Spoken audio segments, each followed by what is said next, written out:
So we've all heard of haunted places, but sometimes hauntings take place on a much smaller and mobile scale. In this episode, we share 2 creepy stories involving haunted objects.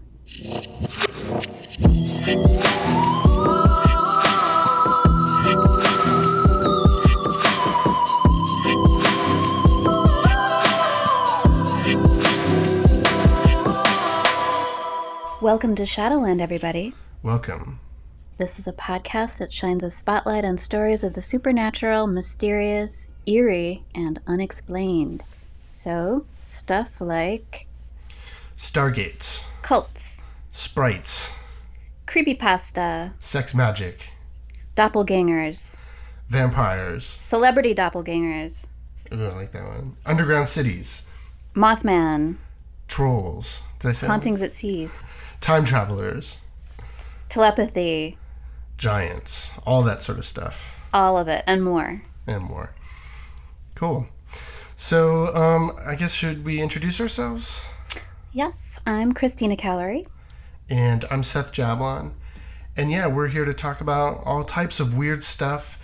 Paranormal, interesting, anything we find interesting or weird or creepy. It's all the sort of stuff we like to talk about with each other and just like make it a discussion, share stories, but not really try to like conclude or prove anything. Just like, just talk about it.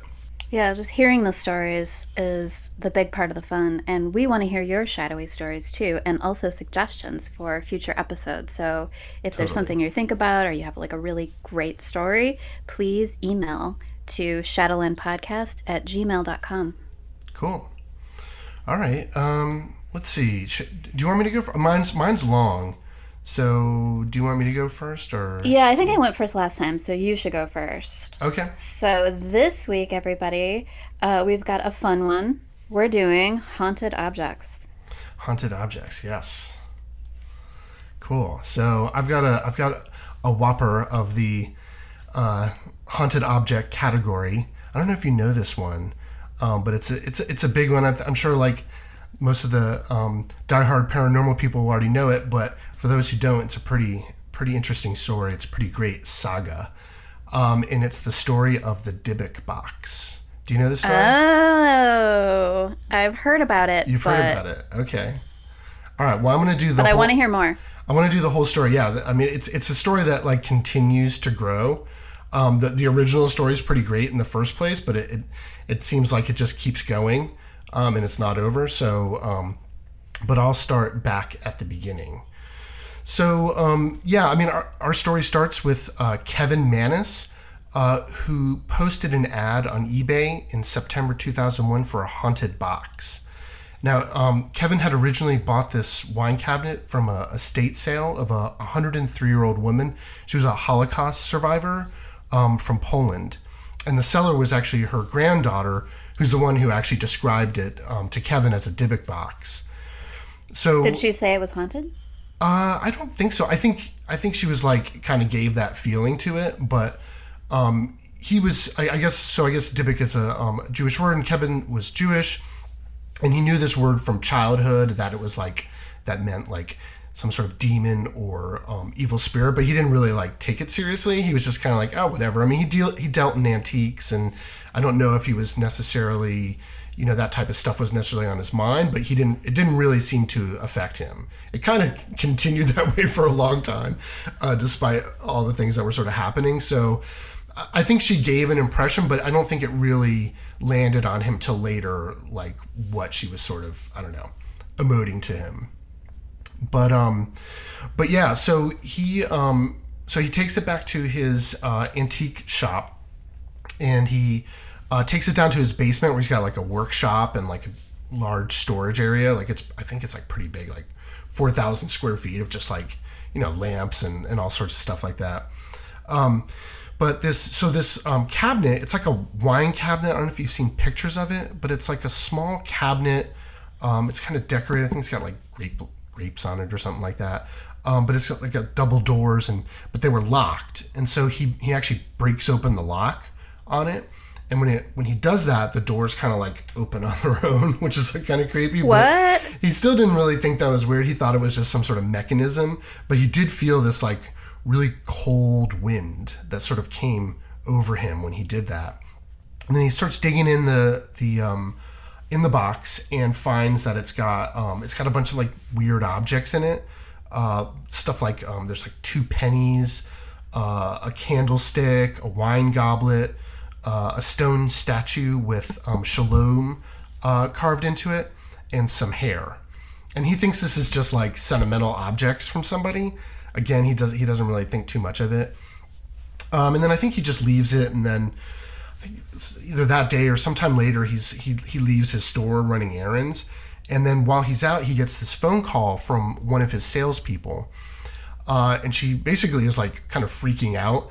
And she says she's down in the basement and that there's someone or something down there wrecking the place, like smashing glasses and just like, trashing the whole downstairs. Like it's going on. It's going on speaks? as she speaks, but she can't see this person. And she's positive that she's alone down there. So she's kind of losing her shit because, she doesn't know what's going on.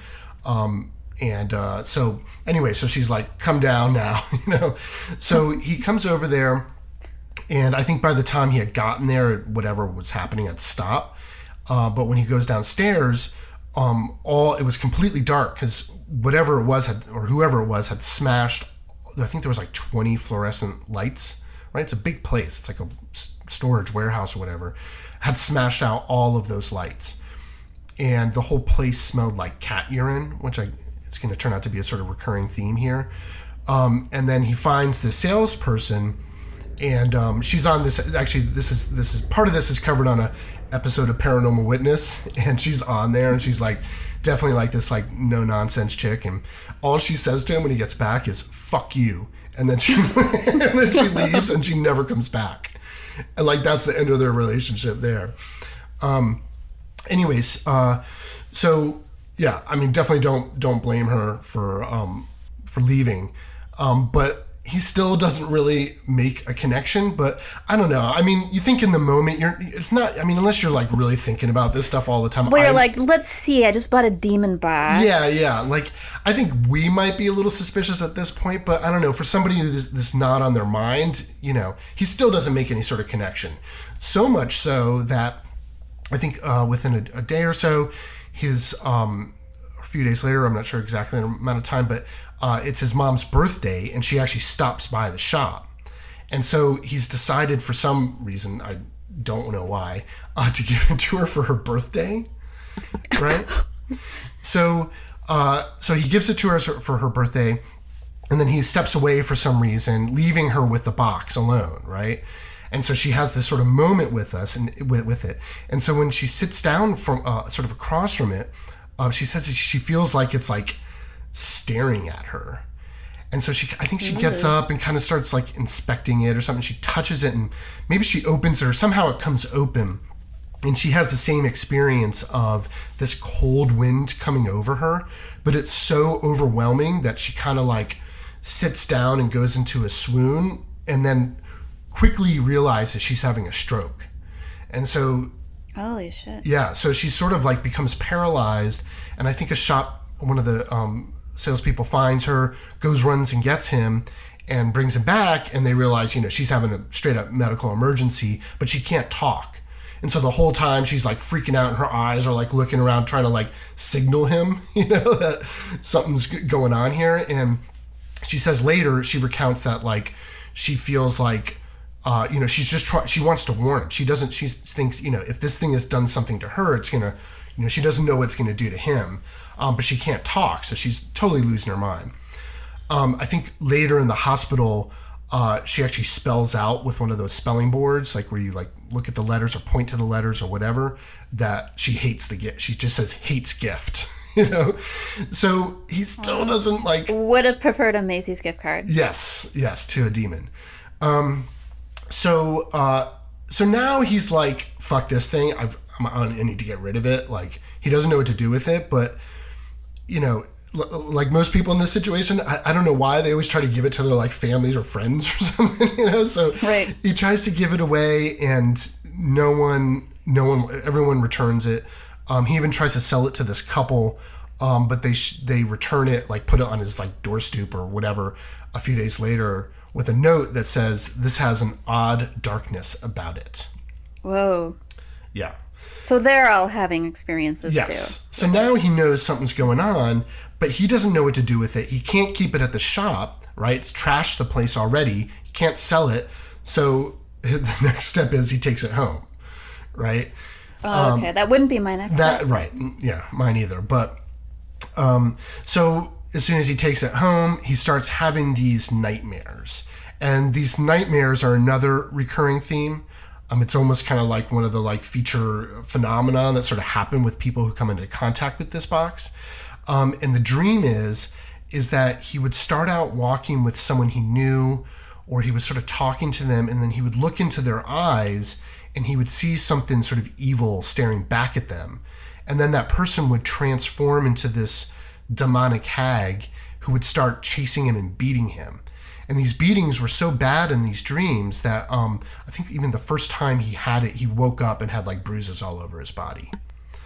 So this keeps happening for like a while. And I think even when his family comes to stay the night, they have the same dreams.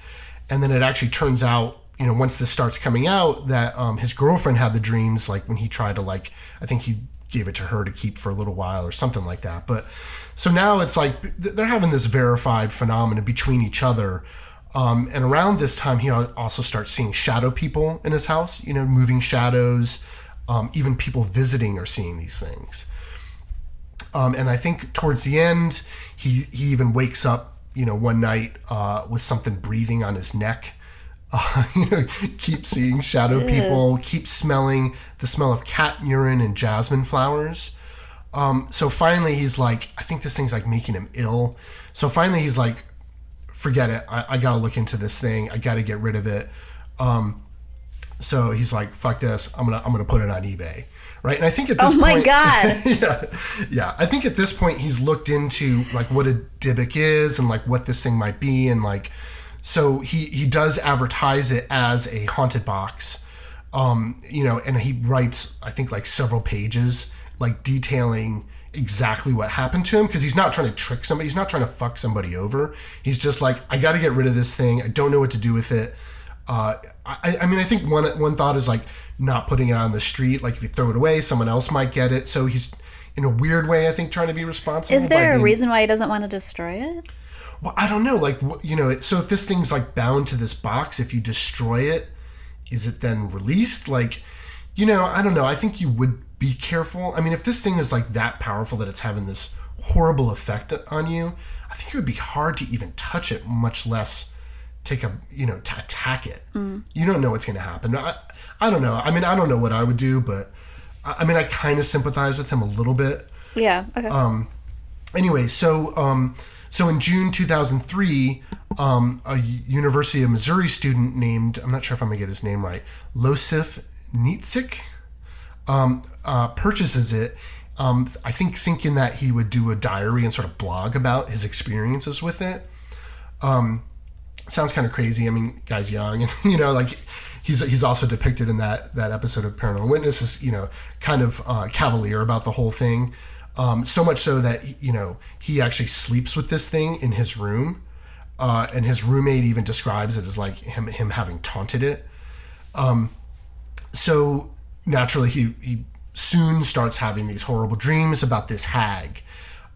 He gets ill. He gets depressed. He starts having insomnia. His hair starts falling out, right? His roommate recounts seeing bugs crawling all over this thing. They get like an infestation in their house. All their electronics starts going crazy and stuff. So finally, 8 months after he purchases it, he can't take it anymore, so he puts it back on eBay. And so at this point, he sells it to Jason Haxton for $280. Now, Jason was the director of some type of medical museum or something on the campus that the other guy had actually been going to. And I think he had been following him on the blog the whole time. So he knows the story. He knows even, I think, some of the backstory. And he's sort of eager to try to explore it scientifically if you can, So he like tests this thing. He does like black lights on it. He tests it for heavy metals and mercury, and he's trying to figure out. Huh? It's like in the movies where they have like the paranormal department of a university, and Totally. there's some tweedy professor who's all like, it's like that. "Yes, I wrote this book." Yes, and I think he eventually did write a book about it, actually. But basically, he's trying to figure out, is this thing making people sick because it's contaminated or something? Is there some like toxic contamination that's like heavy metal or something weird that's actually making what people sick? He can't find anything. But in the meantime, I think it's somewhere in the museum or in a lab or something like this, all the electronics in his coworkers' area start breaking down. His staff starts feeling like depleted of energy, and they're just like, they don't like having this fucking thing around. So they're like, get it out of here. So finally he's like, I don't know what to do with it. Same sort of story. So naturally he takes it home. Now, once he starts doing that, he starts having the same terrible dreams. They're a little different. It was definitely still with this hag that would beat him, but he would have these reoccurring images of her face with these like horrible wounds in it. And no matter how many times he would wake up, he'd go back to sleep and have these images like going through his mind over and over again. I think he gets pretty sick. I don't remember exactly what he has, but yeah, so one night in his living room, he's there with his son. I think he has a whole family there. Like, I think his wife and children or child or whatever. But his son turns to him and says, what's that? And he looks over, and there's this black mass in the middle of the room with these, he describes it as these black flames licking at the wall. And then he's like, okay, I gotta get the fuck out of here, Oh, God. So he takes it to some property and buries it away in this basement. And when he does this, he has this like really like sick, strange feeling, and this like strange wind that's sort of blowing over him as he does it. But he's like, okay, fine, it's away, it's not near us. So he goes home and like takes this bath to like cleanse it away from him. And when that happens, like, he starts coughing and like coughs up blood or some sort of like gross stuff. And then his wife's like banging at the door. And then she comes in and she's got these like weird blisters all over her wrists.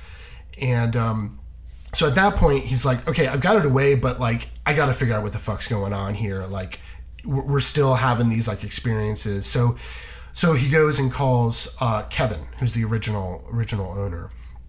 And so at first Kevin's like, hell no, I don't have anything to do with this. I told y'all what it was going to do.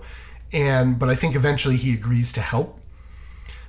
So now Kevin goes back to see the granddaughter that he originally bought this from. And, I think immediately she's like, nope, go away, goodbye. But there's this other woman there, like he's at her house. And there's this other woman there who's like, all right, look, I'll talk to you. And she turns out to be I think the cousin of the grandmother. And she's like, all right, I'm going to tell you the story. So basically she tells him the story of the origin of the box. You ready for it? Yes. Okay.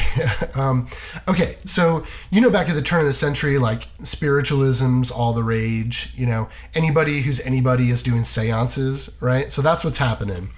And so the grandmother and I think one of her friends and maybe the cousin, they're all into this stuff, right? And I think they're pretty young. But they have this game. I think it's not a Ouija board, but it's kind of like that. It's this, it's like constructed out of this like pendulum, but it basically does the same thing, right? You hold a seance, you ask questions, and this pendulum will sort of spell out answers, and that's how they start communicating with this some sort of spirit, right? And they learn that this spirit is, I think they assume or learn that the spirit's like kind of evil or demonic or something, and it wants them to bring it to the other side, to from the other side into this world. And so for some reason that I cannot fathom, they decide to do this, but trap it inside a box, right? That's their plan. And so they devise this whole ceremony in which they call this spirit forth and then seal it using some sort. I think if there's some sort of like Jewish mystical sort of Hasidic thing going on here. I'm not exactly sure what the origin of what they did was, but they do some sort of ceremony where they like seal it with wax or something like that, and trap this thing in this box. And so they immediately kind of realize that they've made a absolute horrible mistake, right? Well, first of all, don't fuck with Ouija boards. That should be like really like lesson one. Like I feel like all the worst stories here are always start with Ouija boards. Like, well, it's like, isn't the thinking like basically the only thing that you're going to connect with is going to be something up to no good? Because that's what's hanging around. Right. Or you just don't know what you're going to get. You're calling a payphone in some other land. Like you have no idea who's going to pick up that phone. And so, so they realize that like this is a big problem. So they basically just seal it away, stow it away, and the grandmother keeps it sealed and away from everybody for the rest of her life. Right. And that's when, basically when she dies, the granddaughter sells it. And the granddaughter, I think they kind of know a little bit, but they don't really know the full story, but they know it's something to stay away from. So after he learns about this story, he reaches out to a rabbi who helps him seal it back up, and then he puts it back. I think he buries it away somewhere or puts it in some basement somewhere and locks it away, and says he's never going to let anyone touch it, or see it ever again, right? Story doesn't end there. He does, so the epilogue is that he eventually does sell the box to Zach Baggins. I guess that's how you say it. From Ghost Hunters. Do you know this guy? I think I've seen like an episode of this or something. And he sells it for his haunted museum in Las Vegas. Okay. I've heard about this museum. Oh, you have? Okay. So this is like the like most haunted centerpiece of this place. I guess I don't know all the details of it, but I guess he's had like a couple specials about this box. One of them, hilariously, was with Post Malone. So they actually like open up, this thing's like in a glass case, and they like open up the glass case, and I think he like touches it or something, and he says it like he has this feeling of all the fear you would have in your life all at once. And then he like Post Malone's there, and he like, I don't know if he touches or he touches him, but then Post Malone like absolutely loses his shit, and like basically now he swears that he's cursed by this box. He like recounts all this bad stuff that happened to him. It's you have to take it all with a grain of salt. Both of them really, like, it's hard to be like, well, Post Malone, right. Like, I don't know what he was doing with his Vegas. Life in the first place, but he definitely feels that way. And, again, with, Zach Baggins, he is a television personality, but, he does hold another special where they're going to open it up. And, I think they have like a rabbi there who's going to seal it back for them once they do. And then they find out they need to not open that up. Yeah, well, he doesn't. At the end, Okay. I think they learn that the rabbi doesn't really believe in the whole thing, and that I think that kind of throws them off a little bit. And then he's so scared of this thing that he doesn't open it, and so it now remains sealed in the glass case in this haunted museum. And I think people even say they still see shadow people in the room that it's kept. But supposedly the glass makes it safe I guess viewing so. public? I guess so. Okay. Okay. And that's the story of the Dybbuk box. Wow, that is super creepy. Yeah, isn't it? It's very creepy. It's super creepy, and just like, I don't know. Don't buy haunted devil boxes, guys. Don't buy haunted devil boxes. Stay away from Ouija boards. Don't mess around with Post Malone. Just stay at home. All of that. Yeah, all of that stuff. So. Wow. Pretty crazy. Yikes. Huh? Really crazy. And I feel like it's like that story, like it's kind of like Annabelle, where it's like people over a certain amount of time, they're like, look, we can't explain what the hell this thing is. Something's happening here, and we gotta respect it, right? Like people don't fuck around with Annabelle anymore, right? Like they have all, like, I think you have to sign a waiver when you go into that haunted museum, but with like Annabelle, like they're like, do not take a picture of Annabelle without asking her, like, because enough stuff has happened. Wasn't it Robert? there's Robert Robert Dahl. too. You can't take a picture of him either without asking. Oh, Maybe that's a maybe I'm thing conflating with them, but maybe that's just like a thing with haunted like dolls. haunted dolls. Like they they don't really, like, yeah, they you got to get permission. right. But Yeah. anyways, like I think people are starting to like. Obviously, you can't explain what this thing is, but people are starting to grow some respect for it, or some, knowing that they just can't fuck around with it. So, anyways. Well, I wouldn't go anywhere near it. Yeah, me neither. I mean, I don't know. If I went there, I don't know if maybe I would go into the haunted museum. Would you? Yeah, maybe. Anyways, okay, you want to do your story? Yes. So my story is interesting. I was thinking about a haunted doll, but I'm like, no, it's too on the nose. So I am doing the Tallman haunted bunk bed. Whoa, I don't Have think you I've heard of this this. one? No. Okay.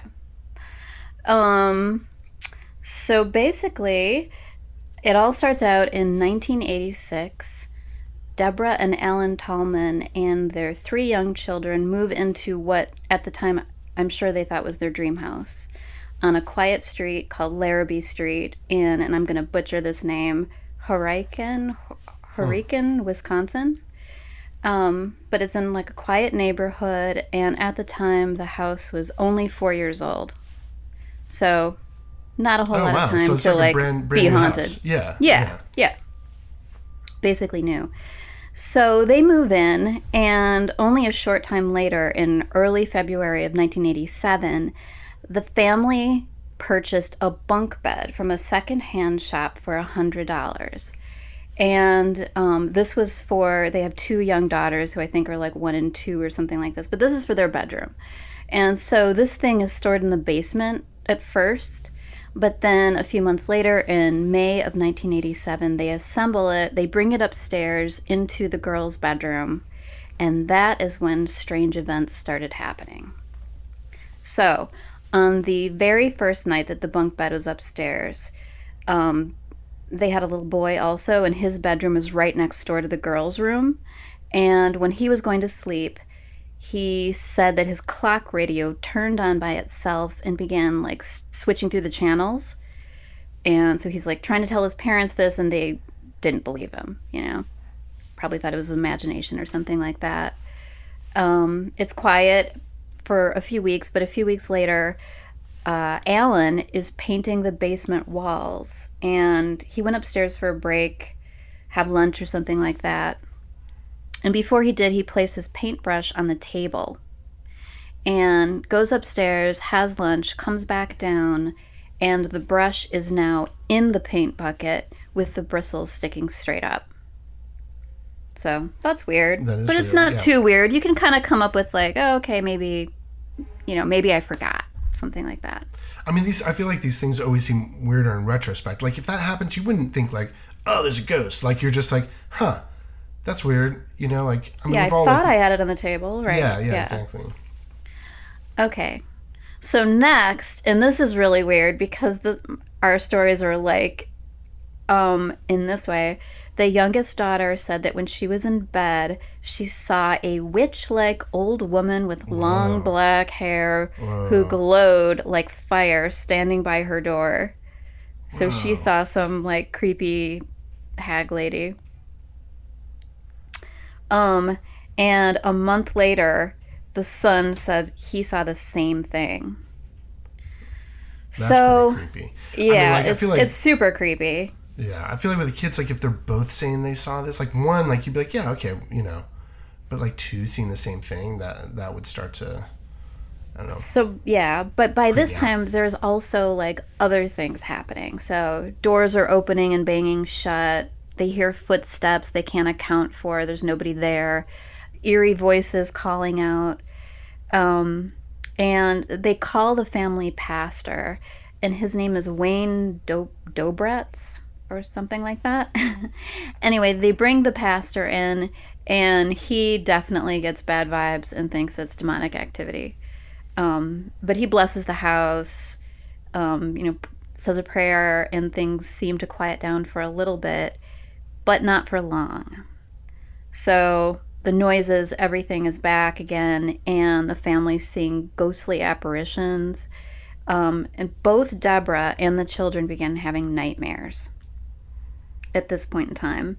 And then the children, who are always like in really good health, they didn't get sick or anything, they're starting to get ill more often, having like health problems that they didn't have before, and there's no good explanation for. So it's only been a few months in, and a week before Christmas, the son saw something that scared him. And when I was doing my research, I couldn't find out what it was, but he basically tells his parents like he wants to move out. And at this point, Alan gets really just pissed off and loses it and just like yells at the parents, like, or excuse me, yells at the spirits to get out of the house, and that if they want to fight someone, they should fight him and leave his kids alone, leave his family alone. So he has this outburst, but it doesn't stop anything. Yeah, usually that like makes it worse or something. Yeah. I mean, he was, obviously lost his temper. He's Right. getting freaked out, getting scared. So on January 7th, around 2 a.m. In 1988, Alan returned home from working the late shift. And he said he heard this weird howling sound coming from the outside garage area. Goes to check it out. And basically hears a voice that says, "Come here." And he looks and he sees two eyes kind of like glowing on the garage door. So, like, naturally, he did what, everybody would do in the situation. He leaves and he goes and checks it out, which I wouldn't do. So he like goes outside the garage, nobody's there. But when he goes back into the garage, he sees that it's on fire. So he The runs garage inside is on fire. the garage is now on fire. Oh shit. So, like, in the moment when he left to check this thing out, suddenly the garage bursts into flames. So he runs inside to get a fire extinguisher, comes back, there's no fire. So Wait, what? Oh, he just saw this as this was like a hallucination or something like that. some kind of vision or Right. something like that. Yeah, there actually wasn't a fire, but he thought there was. So Alan starts sleeping in his daughter's room to protect them, and probably so they won't be scared. And one night, he said he saw a misty figure. It's kind of like foggy, sort of like a smoky looking apparition. It appears in the room, and a voice comes out of it that says, "You're dead." And he sees these green eyes and flames appear before it completely disappears. Whoa. Yeah. And they're still living here, though. See, all of these things are happening. then I would be like, okay, fuck it, we're going to Holiday Inn. Yeah, Let's I get the know. fuck out of here. This is not worth it. But because all of this wasn't enough, yet to convince them to leave, a few days later, Alan was working late again, and he asked a relative to watch the kids. Now, this relative was known to be a skeptic, didn't buy into any of this stuff, didn't believe in any paranormal anything, wasn't afraid. But when he was putting the kids to bed in that bedroom, he saw the same terrifying hag-like figure that had appeared to the children, and I guess like screamed and completely became a believer. Whoa. So at this point, Deborah decides to take the kids and leave. And 2 weeks later, the Tallmans apparently thought that, okay, when did all of this start happening? What was the turning point here? And they link it all back to the bunk bed. So they take it out, they destroy it, and they bury it in a landfill. And to this day, nobody knows where, but in a landfill somewhere where no one's ever going to uncover it. After this, all the phenomena came to an abrupt halt. But they were obviously super creeped out by this house, and they wanted to move out anyway. So because, it had been so soon after they just bought it, they lost about $3,000 in the deal. But they move out, and another family moved in 1988, but didn't experience any hauntings, nothing out of the ordinary. And to this day, there's never been any reported incidences in this house. So it appears that it really was tied to this creepy, ghostly bunk bed. It's such a so random, like a bunk bed. I know it's kind of Like a funny, wine but cabinet or, some like weird thing. yeah, And it sounds something that creepy in seems the a first little place. But scarier. yeah. Yeah, yeah, but it's like a bunk bed. Um, and I mean, some people have proposed that this is a hoax. Maybe they're trying to get attention, but basically, it was a media frenzy after word got out about this in this town. But the Tallmans didn't court public attention, and they wanted to keep their kids out of the media. Um, Alan and Debbie turned down a $5,000 bid to sell their story to the National Enquirer. They also turned down a chance to appear on the Oprah Winfrey Show, even. Oh, So you wow. got to think, they're obviously like, not willing to go super public with it. They did end up having their story told on in the first season of Unsolved Mysteries. Oh, okay.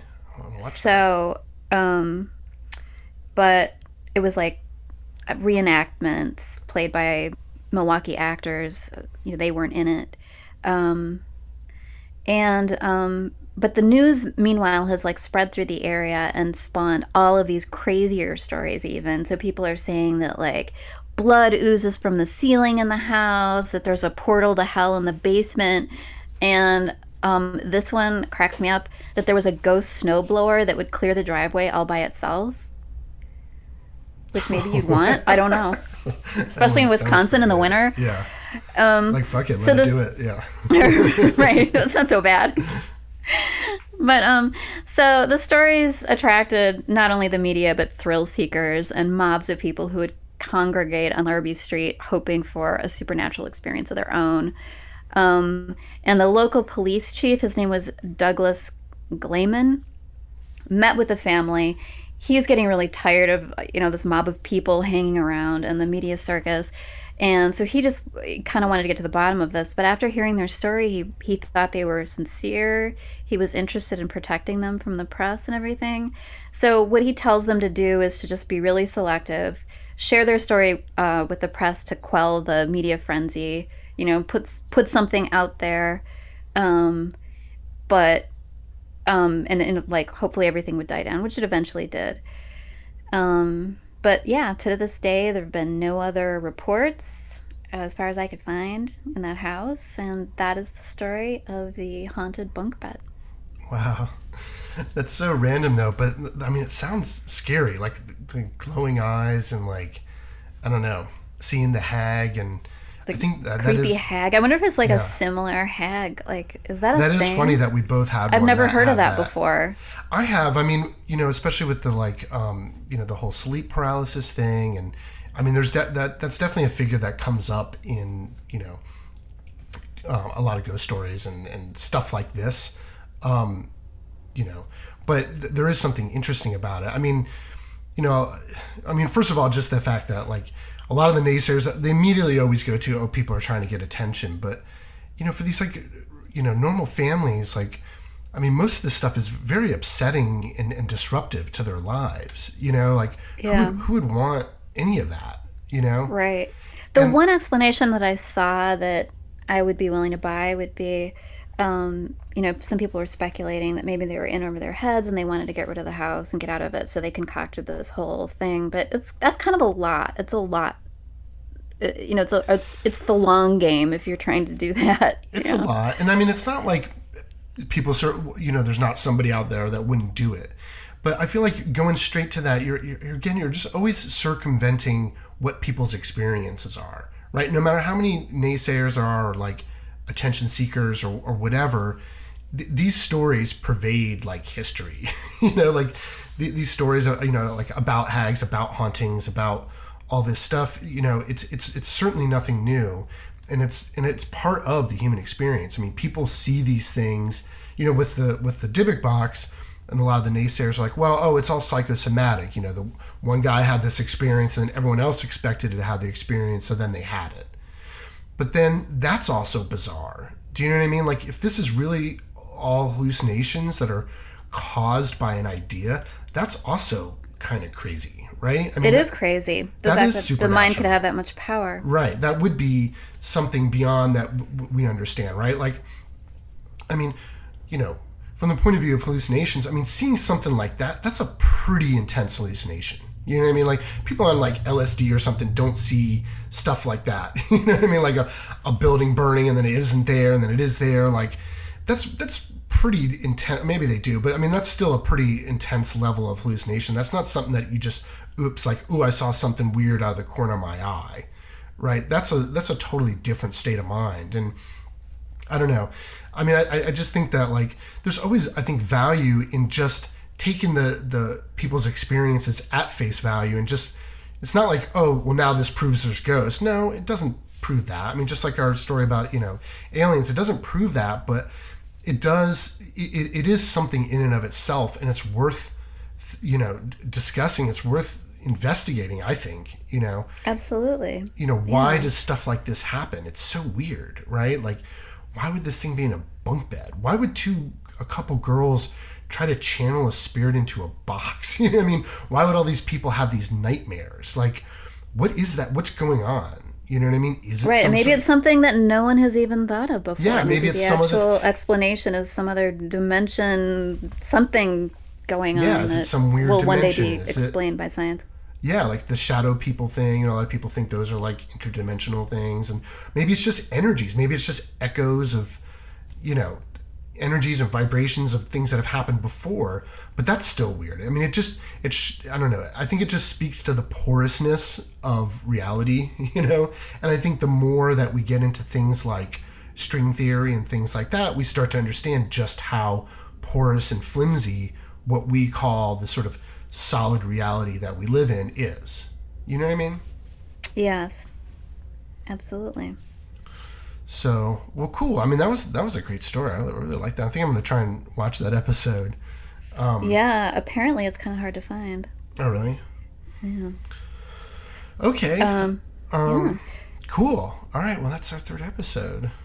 Yeah. Oh, and everybody, please send us your ghost stories. Yes. We are going to do a little mini episode compiled of listener ghost stories. Yes. So we're super looking forward to hearing yours and want to be able to read as many as we can on the show.